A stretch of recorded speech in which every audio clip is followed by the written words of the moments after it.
débarrasser de ça. Hein.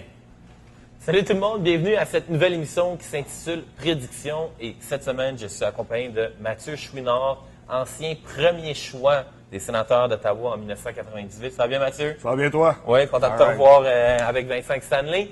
Cette semaine, on fait des prédictions sur les top 5 marqueurs, ou en fait pointeurs du Canadien de Montréal pour l'année 2011-2012.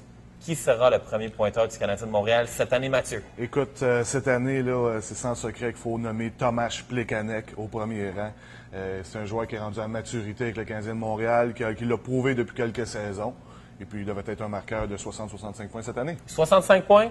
On lui donne ça. Bon, excellent. Moi aussi, en plus, Plekanec, il n'y a pas gros de changement dans sa vie. Il s'est marié cet été, il est heureux. Tout va bien pour Tomáš Plekanec, 100% d'accord avec toi.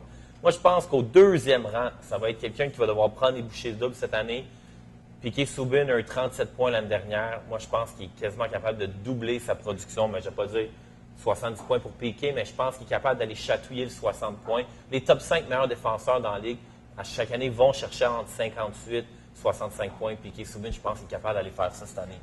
À 60 points, es-tu d'accord? Moi, j'ai parlé avec Michael Camilleri, puis je sais qu'il n'est pas satisfait de ce qui s'est passé cette saison.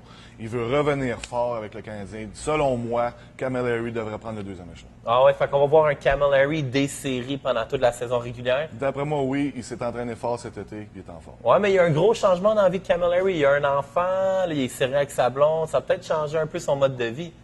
En autant qu'il passe plus de temps au gym qu'à changer les couches. C'est bon. Au quatrième rang, je pense que tous les partisans du Canadien vont être déçus si Erik Cole ne réussit pas à aller chercher 50 points, 4 ans, 16 millions. Je pense qu'on peut s'attendre à ça à Erik Cole. Je pense que c'est réaliste. Erik Cole s'est mis avec le couteau entre les dents. Il est agressif. C'est un joueur qui va se mêler dans le trafic.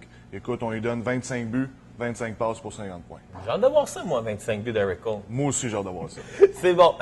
Au cinquième rang, là, ça devient compliqué. On a Andrei Markov, on a Andrei Kostin, puis on a Brian Gionta. Lequel des trois tu vas au cinquième rang?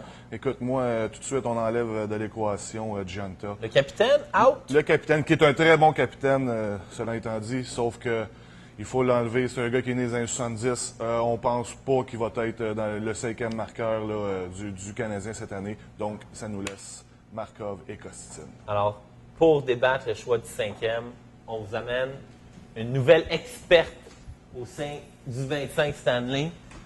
Chouin, Oui, je te laisse présenter Roxy aux auditeurs. je vous présente Roxy, gros chien de garde. Ouais. Et là, c'est pas très compliqué. Aujourd'hui, Andrei Markov va être représenté par Poisson et Andrei Kostin va être représenté par Cochon. Alors, dépendamment lequel des jouets Roxy va choisir, ça va être nos prédictions. Roxy, t'es-tu prête? Cochon ou Poisson? Hein? Cochon ou Poisson? Et c'est parti. Elle hésite. Elle s'enligne. Oh! Et oui! Andrei Markov Et voilà. va être le cinquième scoreur de l'équipe, juste devant Andrei Kostin. C'est définitif une décision qui a du mordant.